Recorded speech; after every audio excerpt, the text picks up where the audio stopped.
Yeah, we did a renovation, so it looks brand new. Mm-hmm. I think it's been like 40 years since I think we so. had any kind of renovation, so it was time to renovate. So let me show you the preschool room. Yes.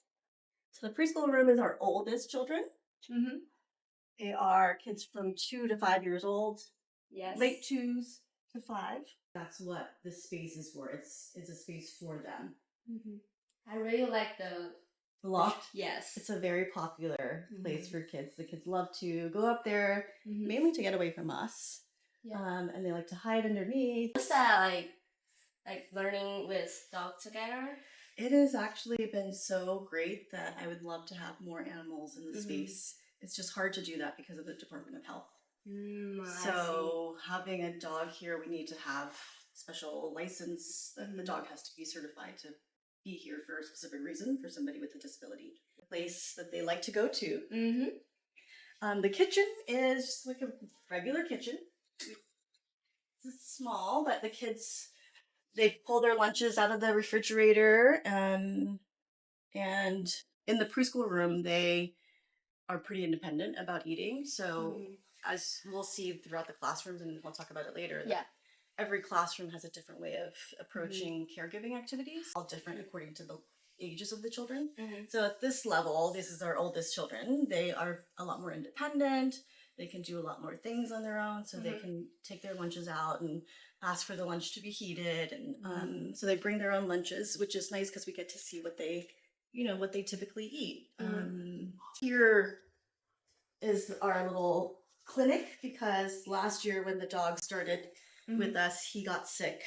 And other children got sick, so they were really interested in how do you, what does it mean to be sick and what does it mean to go to the hospital? So they came up with things that they wanted in this place. There's a refrigerator to keep medicine.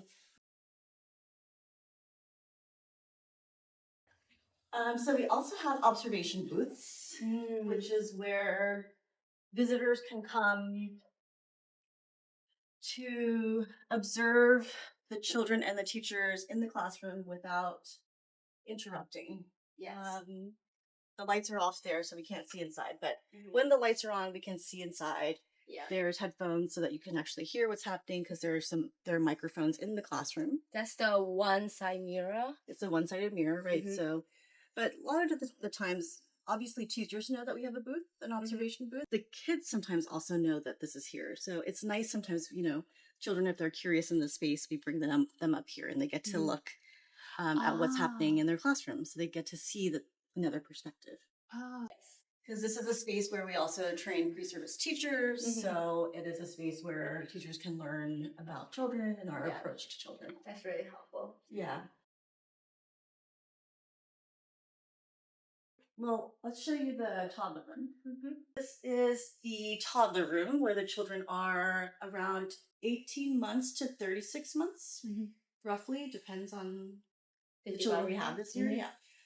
So this space looks a little different from the preschool room because the children are younger and smaller.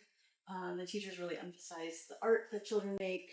You can see here, like, we change the environment every week, so sometimes these tables are apart, sometimes they're together. It depends on just what the teachers want to change up to see how children interact differently. The bathroom is different from the preschool room because we have the changing table.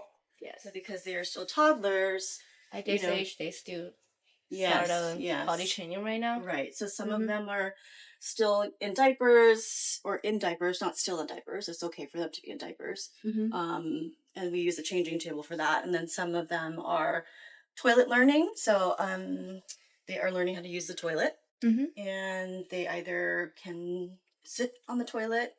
Sometimes they're practicing. So they just sit there and then they might get changed up here. So it depends on every child. Like as we get to know them and get to know what it is they prefer about changing.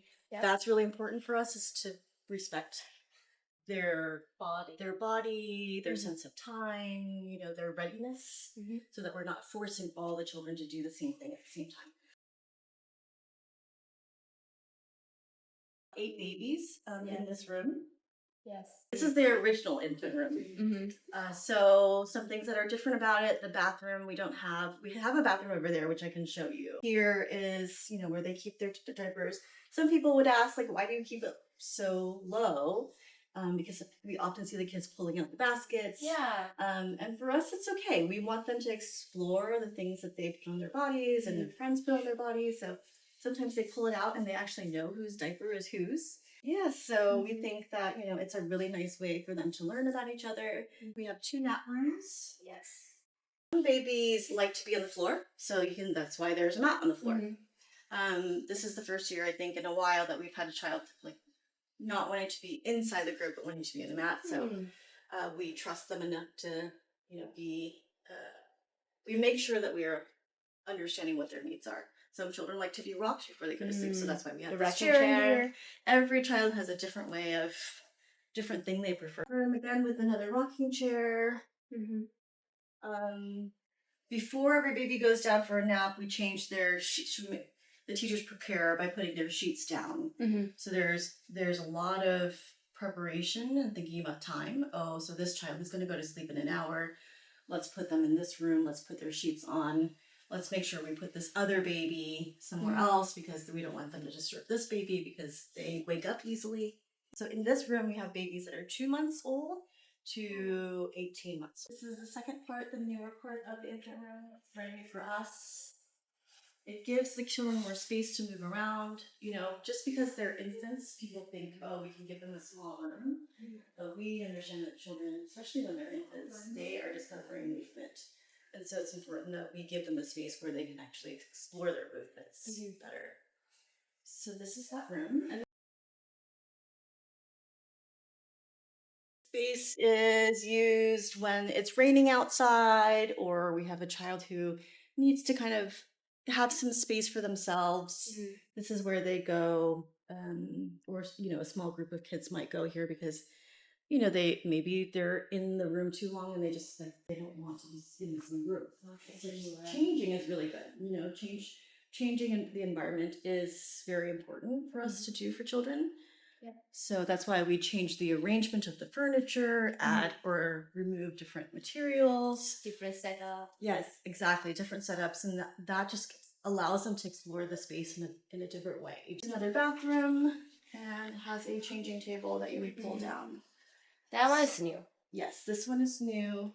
We also have another bathroom in here for the children who are starting to use the toilet. So if they're starting to use the toilet, then they can use it here and they have a little sink room. All of the art, we emphasize the children actually making it themselves. So it's not, we don't want to see things that, look the same. Right? In some schools, every child has made the same thing. But here, it depends. It's just like an exploration of materials. So they might be exploring watercolors. They might be exploring oil pastels, but then trying to apply paper and other things to it just to see what it looks like when you apply different materials. And some glass art that the children made it? Yes. So they made it in collaboration with each other. So for us, it's really important that the art actually comes from the children. It's not that the teacher produced it. The teacher does put out the materials and curates the materials, but the children produce themselves.